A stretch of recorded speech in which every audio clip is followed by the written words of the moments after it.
말씀 같이 보겠습니다. 우리 하나님의 말씀은 누가복음 10장 25절로 37절 말씀입니다. 누가복음 10장 25절과 37절까지 우리 한 절씩 교독하겠습니다. 제가 가진 성경 신약 110면에 나와 있습니다. 어떤 율법 교사가 일어나 예수를 시험하여 이르되 선생님, 내가 무엇을 하여야 영생을 얻으리이까? 예수께서 이르시되 율법에 무엇이라 기록되었으며 내가 어떻게 읽느냐? 대답하여 이르되 내 마음을 다하며 목숨을 다하며 힘을 다하며 뜻을 다하여 주 너의 하나님을 사랑하고 또한 내 이웃을 내 자신같이 사랑하라 하였나이다. 예수께서 이르시되 내 대답이 옳도다. 이를 행하라. 그러면 살리라 하시니 그 사람이 자기를 옳게 보이려고 예수께 여짜오되 그러면 내 이웃이 누구니이까? 예수께서 대답하여 이르시되 어떤 사람이 예루살렘에서 여리고로 내려가다가 강도를 만나매 강도들이 그 옷을 벗기고 때려 거의 죽은 것을 버리고 갔더라. 마침 한 제사장이 그 길로 내려가다가 그를 보고 피하여 지나가고 또 이와 같이 한 레위인도 그곳에 이르러 그를 보고 피하여 지나가되 어떤 사마리아 사람은 여행하는 중 거기 이르러 그를 보고 불쌍히 여겨 가까이 가서 기름과 포도주를 그 상처에 붓고 싸매고 자기 짐승에 태워 주막으로 데리고 가서 돌보아 주니라. 그 이튿날 그가 주막 주인에게 데나리온 2를 내어주며 이르되 이 사람을 돌보아 주라. 비용이 더 들면 내가 돌아올 때에 갚으리라 하였으니 내 생각에는 이 세 사람 중에 누가 강도 만난 자의 이웃이 되겠느냐? 다 같이요. 이르되 자비를 베푼 자니이다. 예수께서 이르시되 가서 너도 이와 같이 하라 하시니라. 아멘. 오늘도 귀한 강사 목사님을 저희 교회에 보내주셨습니다. 우리 귀한 강사 목사님은 우리 종신신학대학원에서 예배학을 가르치고 계시는 우리 주종훈 교수님이십니다. 특별히 우리 교수님은 학교에서 우리 후학들을 가르칠 뿐만 아니라 케냐에서 또 우크라이나에서 근 10년 동안 또 가르치는 사역을 하셨던 귀한 목사님이십니다. 우리 목사님 귀한 발걸음 하셨는데 목사님 잘 오셨습니다. 환영합니다. 우리 그 마음을 담아 우리 목사님을 박수로 환영하겠습니다.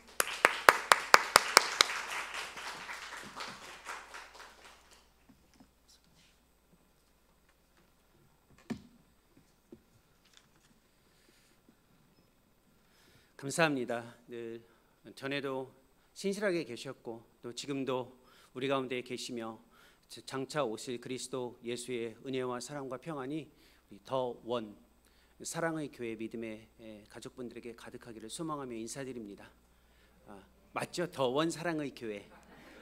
사랑의 교회 앞에 수식어가 많아가지고 제가 정확하고 분명하게 이름을 명명해야 된다라는 부담감이 있는데 종종 교인이 아닌 입장에서는 조금 혼동스러운 이름이 될 수도 있어서 제가 더 원 사랑의 교회로 다시 한번 이름을 부르며 인사드립니다. 우리 강 집사님께서 마음을 모아 기도해 주셨는데 말씀 듣기 전에 잠시 한 번만 더 기도하고 같이 주의 말씀에 참여하겠습니다.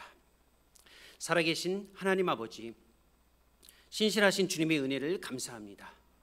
우리의 마음과 생각, 삶 속에 역사하시는 성령 하나님께서 말씀을 새롭게 바라보고 깨닫고 그 안에서 살아갈 수 있도록 은혜를 베풀어 주옵소서. 그리스도 예수의 진리에 벗어남이 없도록 은혜를 베풀어 주시고 우리의 신앙 고백과 삶이 하나님의 영광에 이를 수 있도록 함께해 주옵소서. 본문에서 말씀하시는 선하신 하나님 아버지의 뜻을 우리의 삶의 자리에 구체적으로 드러내며 참여할 수 있도록 깨달음과 결단도 허락해 주옵소서. 예수님의 이름으로 기도합니다. 아멘. 신앙생활에서 가장 중요한 것 중에 하나는 하나님과 신실한 관계를 명확하게 구축해내는 것입니다. 무엇인가를 해야 한다라고 이야기할 때 우리는 늘 마음에 부담이 많습니다. 내가 주님을 믿는데 믿는 게 뭔가를 해야 되는 것인가? 하지만 관계를 구축한다라는 것은 의무나 율법적인 부담이라기보다는 위대한 축복입니다. 여러분들이 잘 알고 계시듯이 성경에서는 하나님께서 제시하는 복을 크게 3가지로 말씀하셨어요. 하나는 자녀들입니다. 다음 세대와 같이 자녀를 허락하시는 것은 하나님의 위대한 축복입니다. 또 하나의 축복이 있다면 땅입니다. 구약의 백성들은 하나님이 약속하신 땅을 하나님의 복으로 받아들여서 그것을 이루어가기 위해 노력했습니다. 이 두 가지 복은 사실 신약의 시대에 교회의 시대로 넘어오면서 변화되었습니다. 하지만 마지막 세 번째 아주 중요한 축복이 있는데 그것은 하나님과 하나님의 자녀들 사이의 관계 방식의 구체화입니다. 하나님은 늘 자녀들을 향해서 나는 너희의 하나님이 되겠다. 너희는 나의 자녀 곧 백성이 되겠다라고 말씀하셨습니다. 이것은 굉장히 중요한 축복입니다. 예수 그리스도께서도 이 위대한 축복을 지속적으로 많은 사람들에게 제시하기 위해서 여러 방식으로 가르치셨습니다. 오늘 우리가 읽은 아주 친숙한 본문의 처음에 보면 관계 방식의 구축이 축복을 넘어서서 우리의 삶의 가장 중심이다라는 것을 이야기합니다.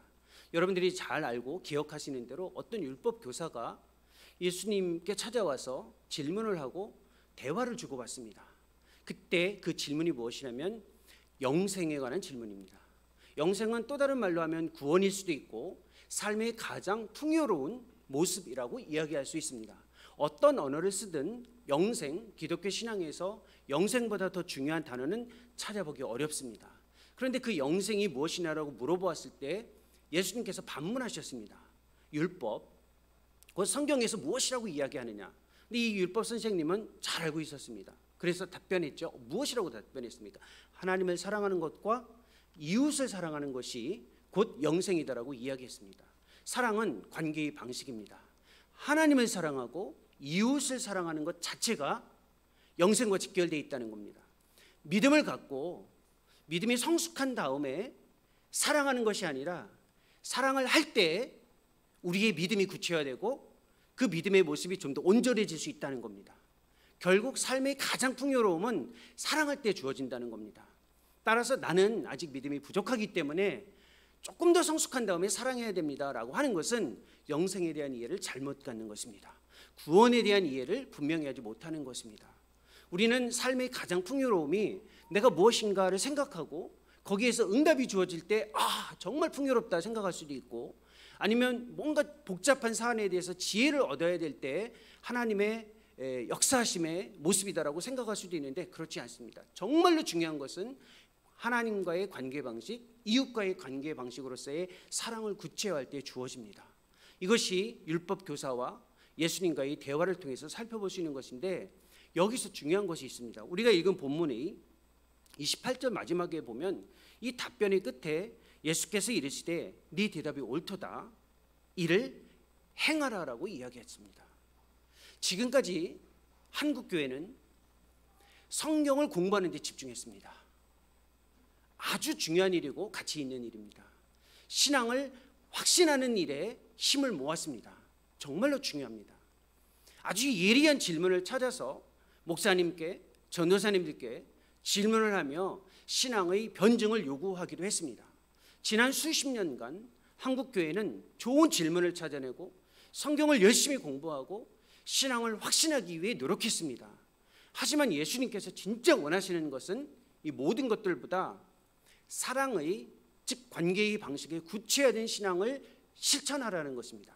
그래서 28절 후반부에 이를 행하라라는 명을 강조하신 것입니다. 우리는 어떻게 행할까요? 여기에서 이 율법 교사가 당황했습니다.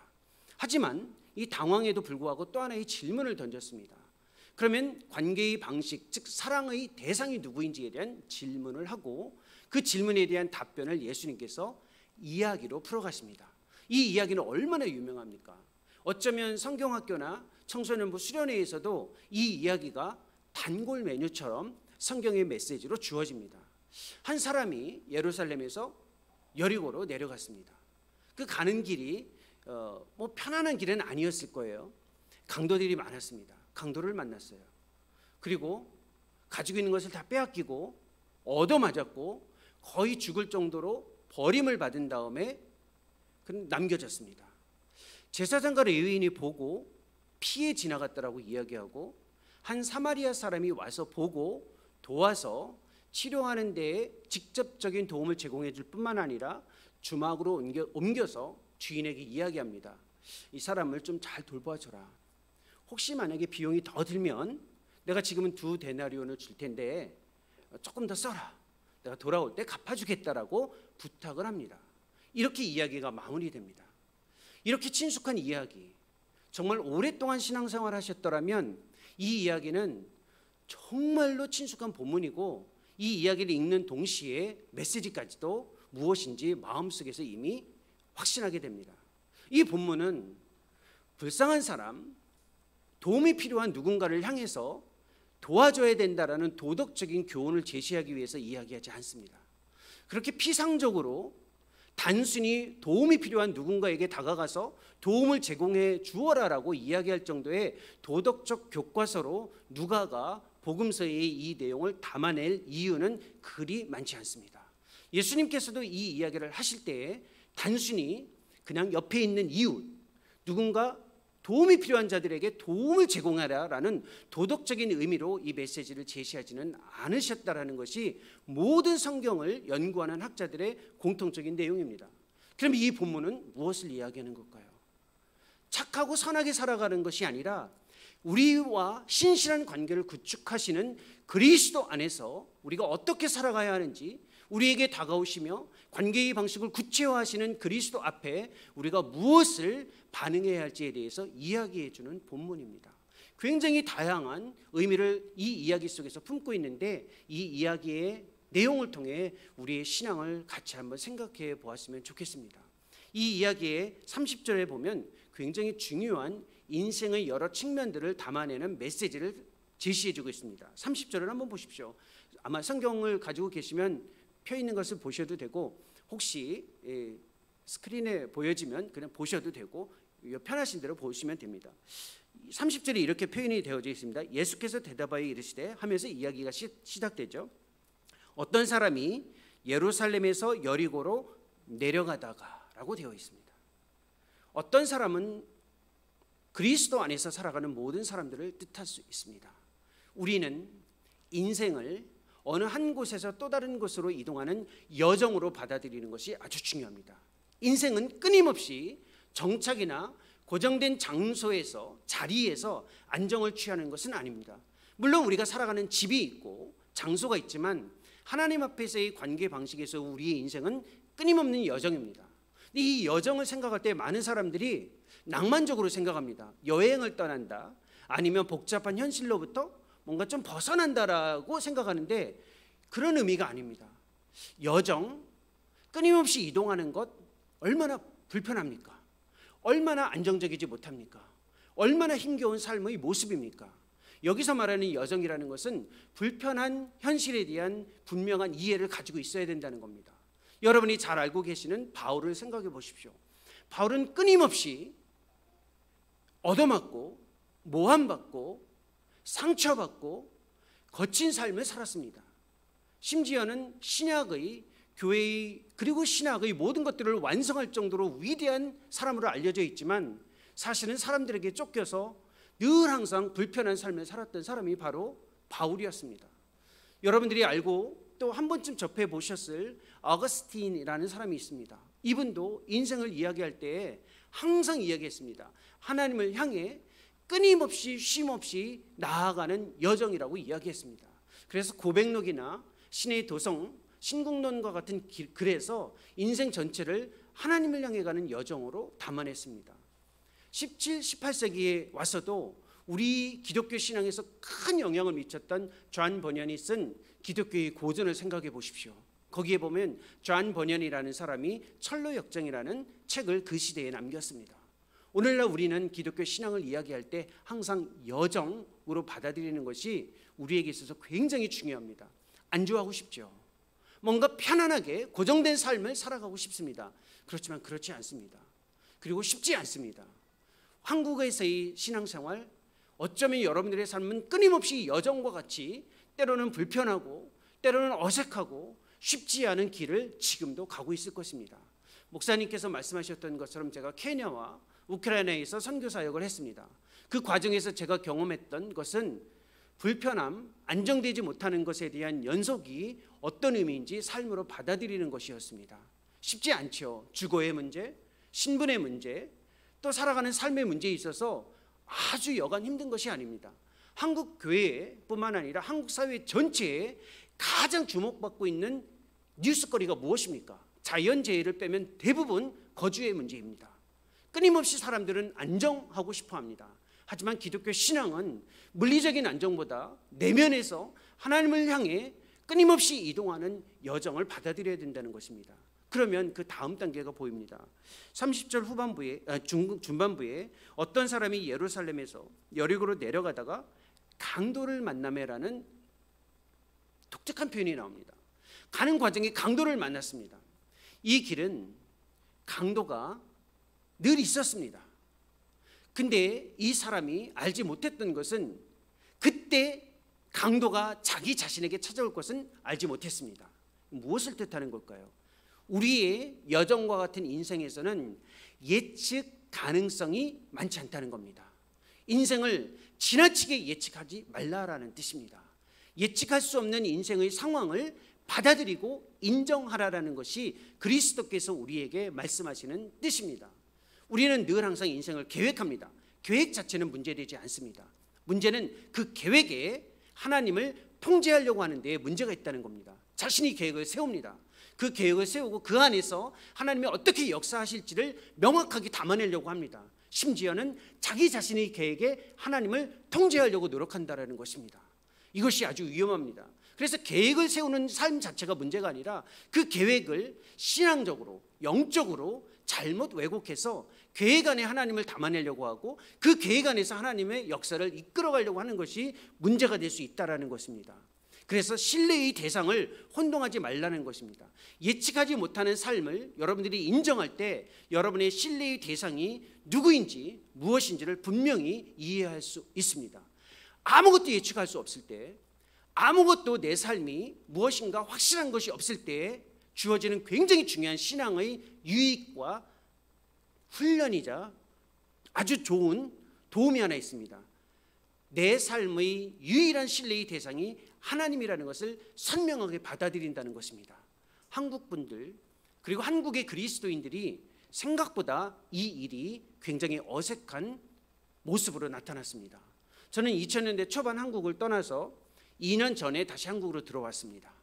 약 19년 정도 공백을 가지고 한국에 다시 들여다봤는데 제일 먼저 본 것 중에 하나가 모든 삶을 순간순간 예측 가능한 삶에 익숙하다 보니까 예측하지 못하는 상황이 주어질 때 주어지는 불안, 염려를 쉽게 받아들이지 못한다는 겁니다. 운전할 때 내비게이션을 보십시오. 아주 일상적입니다. 5m 전방에 무엇이 있는 것까지도 알려줍니다. 잘못 갔을 때는 금방 돌이켜서 갈 수 있는 것까지 알려줍니다. 그러한 것이 아무것도 아닌 것 같지만 그렇게 조금이라도 예측하지 못하는 상황이 주어질 때 주어지는 불안감이 있습니다. 지난 2년여 기간이 넘는 동안 코로나가 그리고 이 팬데믹이 이 세상을 뒤덮었습니다. 바이러스가 사람을 위협할 것이라는 것은 누구나 알고 있었습니다. 하지만 그 바이러스가 우리가 살아가는 세대에 우리의 삶에 찾아와서 우리를 위협할 것이다라고 확신했던 사람은 거의 없었습니다. 내가 살아가는 동안 바이러스가 찾아와서 내 삶을 위협할 것이다라고 생각했던 사람들 그리 많지 않았습니다. 이때 우리가 배울 수 있는 것이 무엇입니까? 신앙의 기저질환이 명확하게 나타난 것입니다. 즉 신뢰의 대상을 분명히 하고 있는 사람과 그렇지 못한 사람들을 구분해낼 수 있는 기회가 주어졌다는 겁니다.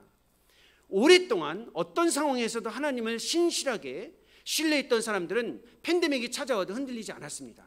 하지만 하나님을 신뢰하는 척했던 사람들, 하나님을 신뢰하는 모양만 가지고 있었던 사람들은 팬데믹이 찾아왔을 때에 아주 힘들었습니다. 그래서 지금까지 가지고 있었던 신앙이 진짜 신앙이 아니다라는 것이 명백해졌다라는 것입니다. 이게 신앙의 기저질환은 건강에서도 마찬가지 아닙니까? 당뇨와 같이 기저질환이 있는 분들은 명확하게 알 수 있습니다. 평소에 관리를 잘하면 어떤 상황이 주어져도 그 당뇨가 자기의 몸을 건드리지 못하게 할 수 있습니다. 그것이 대부분의 사람들이 노력하는 것인데 그렇지 못할 때에 찾아오는 것이 무엇입니까? 눈에 아니면 신장에 아니면 발에 몸에 이상이 주어집니다.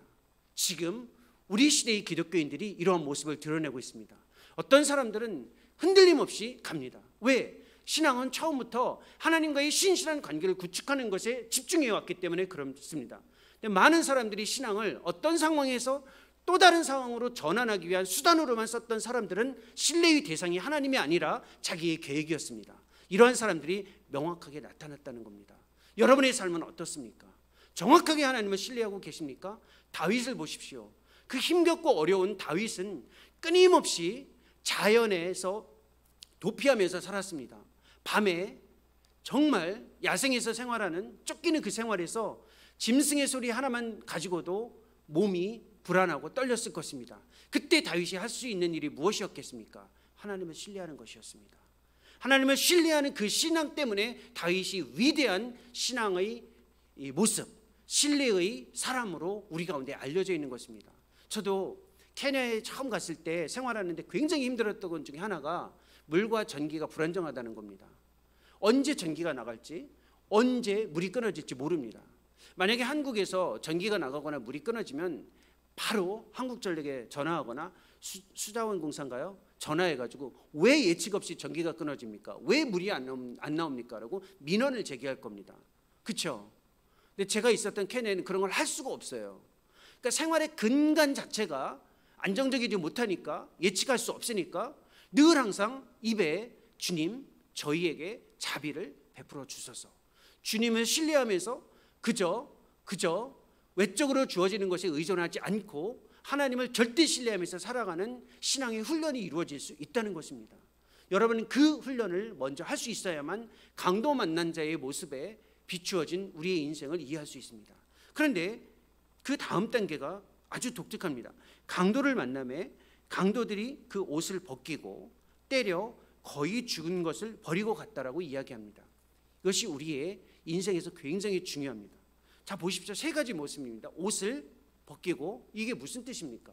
가지고 있는 것을 다 빼앗겠다라는 겁니다. 그 당시 사람들의 소유는 의상, 옷과 관련되어 있습니다. 그래서 예수님께서도 겉옷, 속옷, 그러면서 그 옷을 갖고자 하는 자에게 다 내어주라라는 요청을 한 이유는 무엇이냐면 소유와 관련되어 있기 때문에 그렇습니다. 이 사람은 가지고 있는 것을 빼앗겼습니다.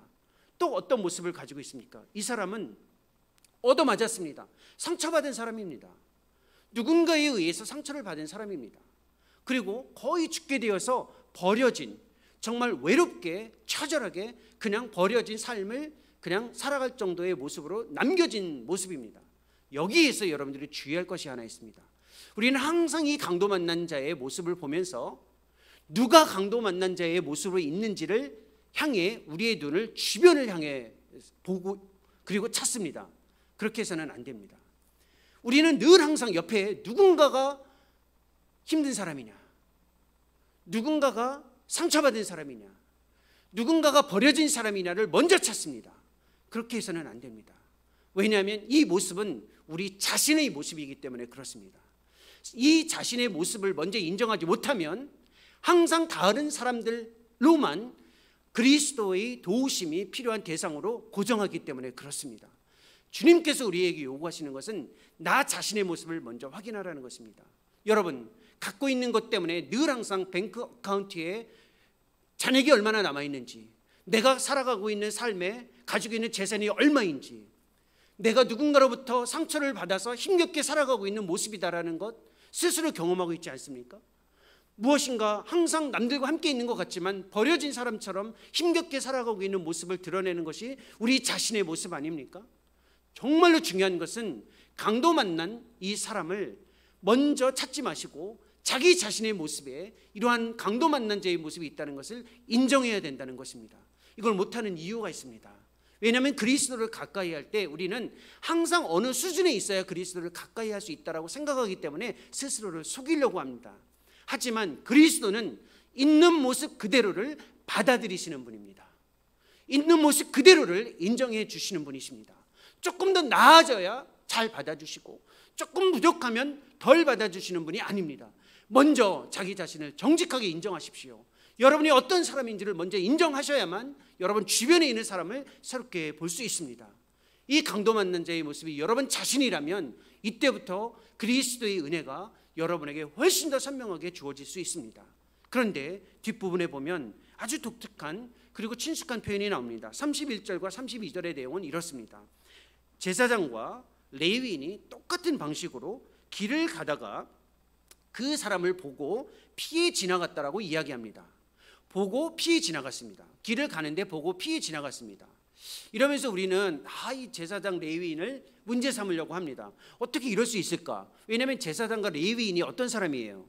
원래 힘겹고 어려운 사람들을 도와서 하나님께로 인도해 줘야 할 사람들이 바로 제사장과 레위인이에요. 그런데 보고 피해 지나갔어요. 무엇을 생각할 수 있습니까? 왜 이러지? 한번 의문을 가져볼 필요가 있지 않나요? 근데 당연한 겁니다. 왜냐하면 제사장과 레위인이 당시에 부정한 무엇인가를 접촉하고 나면 자가격리를 해야 됩니다. 오늘날로 말하면 격리를 일정 기간 격리를 해야 되니까 제사장과 레위인으로서의 직무를 수행할 수가 없는 거예요.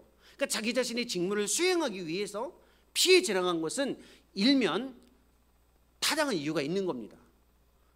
그러나 그럼에도 불구하고 우리가 배울 것이 하나 있습니다. 직분, 칭호, 어떤 위치가 있다고 해서 그에 부합한 일이 명확하게 주어지지는 않는다는 겁니다. 좀 더 구체적으로 말하면 조금 창피하고 좀 부끄럽지만 저 자신의 이야기입니다. 저는 한때 선교사였습니다. 지금도 물론 방학 때는 자원봉사의 개념으로 선교를 하지만 거주하면서 선교사로 있었습니다. 선교사라고 많은 사람들이 저를 불렀습니다. 선교사님, 선교사님. 제가 선교 사역을 해나갈 때 선교사라는 칭호를 가지고 있었지만 케냐나 우크라이나에서 선교사로 살았느냐는 또 다른 문제였습니다. 제가 그곳에서 많은 사람들이 하나님의 선교에 참여하는 사역자라고 저를 불렀지만 그 안에서는 늘 항상 선교사로서의 삶을 제대로 살아내지는 못했습니다. 부끄럽고 또 때로는 창피할 정도로 내가 이름에 부합한 사역을 살지 못했다라는 것을 알고 있었습니다. 여러분들이 생각할 것이 있습니다. 제사장, 레위인과 같이 이름이 주어졌다고 해서 그에 부합한 삶을 살아내는 것은 아닙니다. 여러분들도 어떠한 칭호가 주어졌다고 해서 그 칭호 때문에 여러분의 삶이 거기에 그대로 따라가지는 않는다는 것을 먼저 생각해 보십시오. 하지만 더 중요한 것이 있습니다. 강도 만난 자의 입장에서 보면 은혜가 무엇인지를 알게끔 하고 경험하게끔 하기 위해서 의도적으로 그리스도께서 제사장과 레위인을 이야기하신 것입니다. 강도 만난 자는 최소한 생명이 있는 한 제사장과 레위인을 멀리서라도 봤더라면 저 사람들이 나를 도와줄 것이다라는 기대를 가졌을 것입니다. 그런데 피해 지나갔습니다. 왜 그럴까요? 은혜를 경험하기 위해서였습니다. 은혜는 내가 도움의 방식, 즉 하나님이 나를 도우실 때의 도움의 방식을 내 스스로 정하지 않을 때 은혜가 주어집니다. 은혜는 반드시 내 스스로 하나님이 나에게 다가오시는 방식을 스스로 결정하고 스스로 예측하고 스스로 알아내는 방식으로 접하게 되면 은혜라는 고백을 할 수가 없습니다. 감사는 할 수 있습니다. 감사는 나에게 주어진 유익과 도움이 있기 때문에 고백할 수 있습니다. 은혜는 감사와 구분됩니다.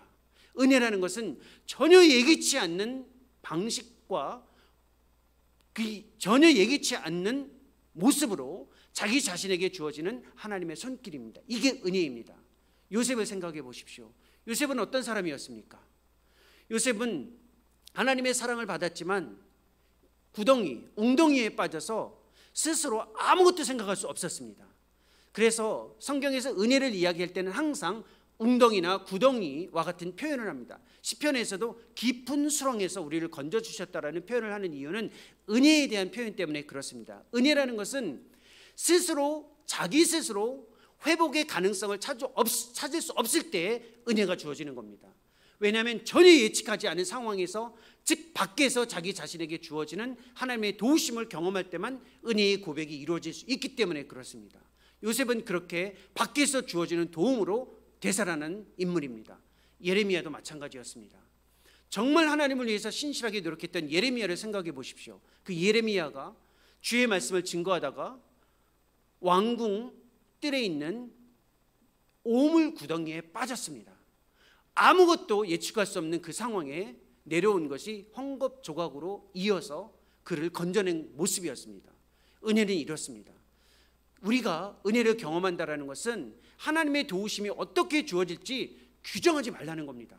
하나님은 전혀 생각하지 못했던 방식으로 우리에게 다가오시고 우리를 하나님의 자녀됨의 모습으로 살아내게끔 하기 위해서 어마어마한 가능성으로 우리에게 찾아오십니다. 그 모습을 확신하라는 것입니다. 너무 답을 정해놓고 하나님을 기다리지 마십시오. 하나님은 이렇게 나를 도와야 된다라고 너무 규정하지 마시라는 겁니다. 이때 이 강도 만난 자가 경험한 대상 그리고 도움의 방식이 바로 이 본문의 하이라이트이기도 합니다. 이때 우리가 잘 알고 있는 대로 33절에 보면 어떤 사마리아 사람이 등장합니다. 이 사람은 여행하는 중 거기에, 여기서부터 잘 보십시오, 이르러 그를 보고 불쌍히 여겨 가까이 가서 기름과 포도주를 그 상처에 붓고 싸매고 자기 짐승에 태워 주막으로 데리고 가서 돌보아 주었다라고 이야기합니다. 얼마나 많은 동사들이 이 안에 등장합니까? 이르러서, 보고, 불쌍히 여겼고, 가까이 갔고, 상처에 포도주를 붓고 기름도 붓고 싸맸습니다. 거기서 끝나지 않고 주막으로 데려가서 돌보아 주게끔 했습니다. 8개에서 9개의 동사가 등장합니다. 이 아주 굉장히 역동적이고 다양한 모습으로 드러나는 이 사마리아 사람은 누구입니까? 우리는 섣불리 우리 스스로가 이 선한 사마리아 사람이 되려고 노력하지만 여러분이 예측하신 대로 이 사마리아 사람은 바로 그리스도이십니다. 강도 만난 우리에게 찾아오신 그리스도의 모습이 바로 이 사마리아 사람의 모습입니다. 이 사마리아 사람은 오늘날 우리에게도 여전히 그리스도의 모습으로 비추어서 우리가 받아들일 수 있습니다. 그리스도께서 어떤 분이십니까? 우리의 인생에 이르러서 우리를 보고 우리를 불쌍히 여기시고 그리고 우리의 상처난 모습을 싸매시고 태워다가 주막으로 데려오셔서 계속해서 돌보아 주시는 그분이 누구이십니까? 그게 바로 그리스도의 모습입니다. 이 그리스도의 모습을 통해서 우리의 모습을 생각할 측면이 굉장히 많습니다. 그리스도께서는 어떤 분이십니까? 경계를 넘어서 오시는 분이십니다. 하나님의 그 위대한 경계 안에 스스로 만족하실 수 있는데 경계를 넘어서서 우리에게 다가오셨습니다. 쉽게 다가오기 어려운 우리들에게 다가오셔서 사랑을 베풀어 주셨습니다. 당시 유대인의 입장에서 보면 사마리아 사람에게 다가가는 것 생각하지 않았을 뿐만 아니라 할 수도 없었습니다. 사마리아 사람이 유대인에게 오는 것 굉장히 어려웠습니다. 그런데 그리스도께서도 사실은 하나님이시기 때문에 인간은 우리에게 다가오는 것이 어렵지만 기꺼이 경계를 넘어서 우리에게 다가오셨습니다. 그리고 하신 일이 무엇입니까? 눈에 보이는 대로 바라보지 않으셨다는 겁니다. 상처난 모습, 버려진 모습, 형편없는 모습 그대로 그냥 그것을 인정하지 않았다는 겁니다. 그리스도께서 우리를 바라보실 때는 우리가 지금 보여지는 모습대로 바라보지는 않으십니다. 우리의 가치를 인정해 주시고 존중해 주시며 우리를 바라보십니다. 지금 내게 보여지는 모습이 어떤지는 우리 스스로 규정할 수 있지만 그리스도께서는 우리를 그렇게 보여지는 대로 바라보시는 분은 아닙니다. 우리의 인생을 과정으로 바라보기 있기 때문에 그렇습니다. 이 강도 만난 이 희생의 사람은 지금은 상처를 받았지만 궁극적으로 회복되어져야 할 사람이기 때문에 지금의 모습이 이 사람의 전부가 아니다라는 확신을 가지고 있었습니다. 그리스도께서 우리를 그렇게 바라보십니다. 여러분의 지금의 모습이 어떤지 저는 알 수 없습니다. 그러나 여러분의 자신의 모습이 지금의 마지막은 아닙니다. 여러분이 바라보는 여러분의 자녀의 모습을 바라보면서 참 내가 자식을 낳았지만 이런 아이가 과정입니다. 이 아이가 어떻게 변화될지 우리는 알 수 없습니다. 늘 항상 그리스도께서는 항상 인생을 바라보실 때 과정으로 바라보십니다. 저는 그것의 수혜자입니다. 제가 공부를 할 때 늘 항상 많은 사람들에게 이야기하는 내용 중에 하나가 제가 공부를 할 때 만났던 저의 스승입니다. 공부를 그렇게 잘하지 못했습니다. 실력도 출중하지 못했습니다. 그런데 굳이 저를 박사과정의 학생으로 받으셔서 끊임없이 저에게 용기를 주셨고 저에게 마지막까지 최선을 다해 노력하라고 힘을 실어주신 그 교수님이 늘 항상 하셨던 말씀이 있습니다. 내가 너를 보여지는 지금의 모습을 끝으로 생각하지 않았다라는 겁니다. 과정으로 바라보았다는 겁니다. 그리고 치유해 주시지 않으십니까? 그리스도께서 우리를 어떻게 치유해 주십니까? 끊임없이 치유해 주시는 그 일에 지금도 집중하고 계십니다. 그리스도는 치유된 자를 찾지 않으십니다. 다 나은 자, 괜찮은 자, 온전한 자를 찾으시는 분이 아닙니다. 회복되어져야 할 자, 고침을 받아야 할 자, 치유가 필요한 자들에게 다가오십니다. 여러분들 스스로가 온전한 다음에 그리스도를 향해서 가려고 노력하지 마시고, 지금 내가 무엇인가 도움을 필요로 하고 치유를 받아야 되고 회복이 되어져야 된다면 그리스도의 다가오심을 받으십시오. 그리고 그리스도께서 하시는 일이 있습니다. 많은 사람들이 늘 이 부분에 주목하는데 주막으로 데려왔다라는 표현입니다. 주막으로 데려오십니다. 주막은 오늘날 교회 공동체입니다. 교회 공동체와 같은 주막으로 데려오셔서 그 안에 거하게 하신다라는 겁니다. 여러분들이 개인적으로 그리스도를 만나서 회복할 수도 있습니다. 개인적으로 치유를 경험할 수도 있는데 그리스도께서는 마치 이 선한 사마리아의 사람처럼 주막으로 사람을 데려와서 주막 안에서 회복되기를 원하십니다. 오늘날 교회 공동체의 필요성이 어디에 있습니까? 많은 사람들이 교회를 떠나서 나는 예수님만 믿고 신앙만 가지면 된다고 생각하는데 하나님이 원하시는 의도에 대한 오해입니다. 주막과 같은 공동체 안에 들어와서 그 안에 있을 때에 우리가 회복되어질 수 있다라는 하나님의 진리가 이 안에 숨겨져 있습니다. 어떻게 회복하시느냐, 무엇을 통해 회복하시느냐 알 수 없습니다. 그러나 한 가지 확실한 것이 있습니다. 주막 안에 있을 때, 즉 오늘날 교회 공동체 안에 우리가 살아갈 때, 그 안에 있을 때 우리의 삶이 회복되어진다는 것입니다. 교회 공동체와 같은 이 주막 안에 우리가 회복되어지는 모습을 경험하기 위해서 이 안에서 그리스도의 역사를 여러분들이 조금이라도 의심하거나 아니면 이것을 간과해서는 안 된다는 것입니다. 만약에 여러분들이 조금이라도 회복되어진 분이시라면, 조금이라도 그리스도의 사랑을 삶에서 직접 경험하셨던 분이시라면 이제는 이 이야기의 끝에서 여러분의 위치를 바꾸셔야만 합니다. 어떻게 바꾸셔야 할까요? 주막의 주인으로 이 이야기를 들으셔야만 합니다. 주막에 데려와서 사람을 회복시킨 다음에 주막 주인에게 이렇게 이야기했습니다. 내가 데나리온 2를 줄 테니 이 사람이 회복되어질 수 있도록 좀 도와라. 그리고 혹시 비용이 더 들면 내가 돌아올 때 줄 테니까 힘써 도와라라고 이야기합니다.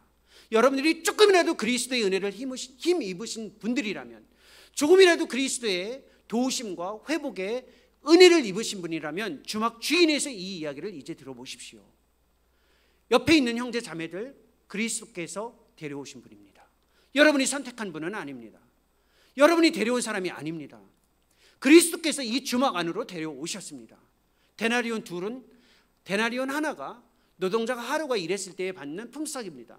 그럼 2이면 이틀 일했을 때에 받는 돈이니까 큰 돈이 아닙니다. 더 원 사랑의 교회에서 가지고 있는 데나리온과 같은 재물은 한국교회 전체의 재물은 없을 것입니다. 모릅니다, 제가. 그러나 그냥 생각할 때 그렇습니다. 우리가 가지고 있는 것이 얼마나 있겠습니까?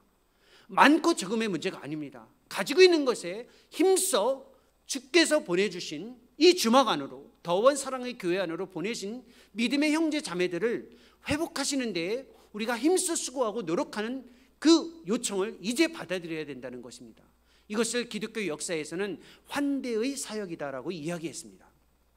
이 환대의 사역은 주막과 같은 정말 이 하나님께서 누군가에게 치유와 쉼을 위해서 보내주신 그 사역에 참여하는 방식입니다.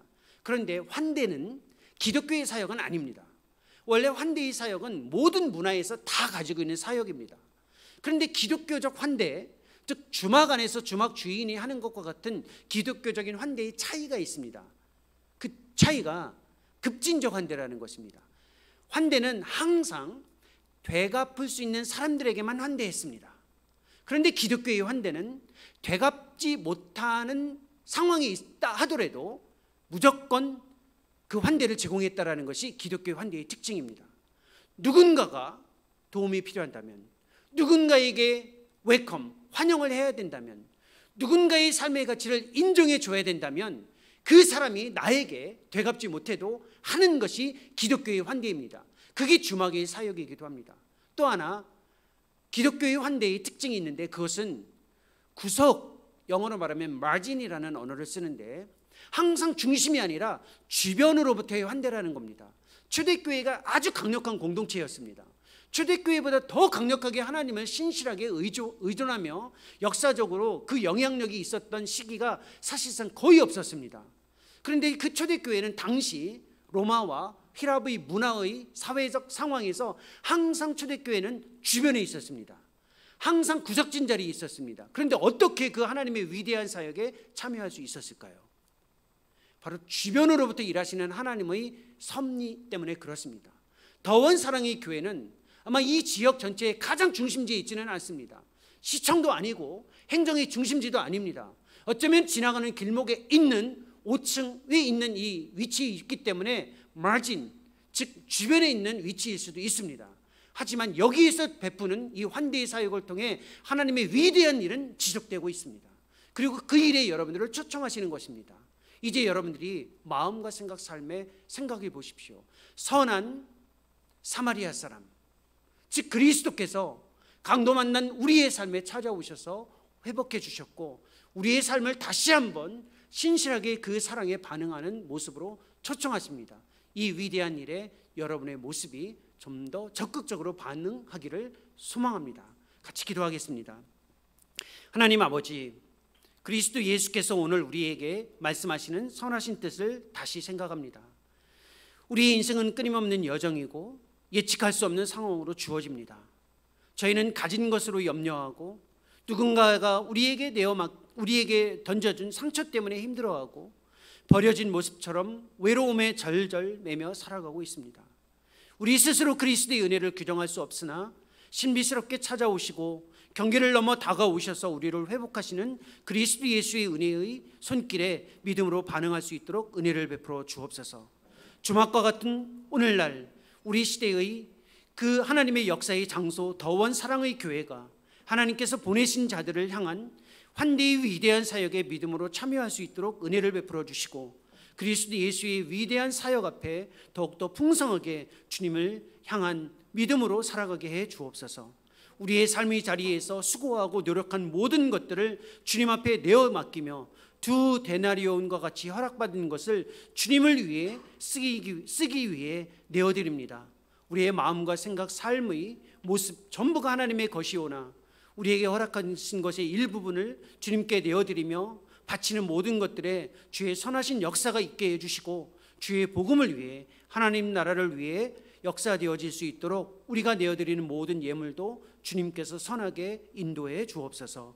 예수님의 이름으로 기도합니다. 아멘.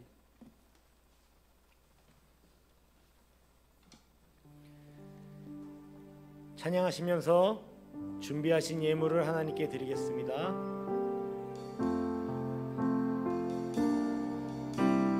나의 생명을 드리니 주 영광 위하여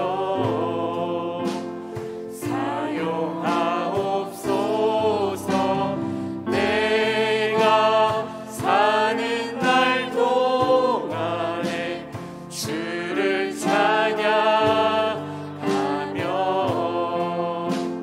기쁨의 제물 내리 나를 받아 주소서. 모두 자리에서 일어나셔서 강도 만난 내 삶의 유일한 인도자 되시는 하나님을 찬양하겠습니다.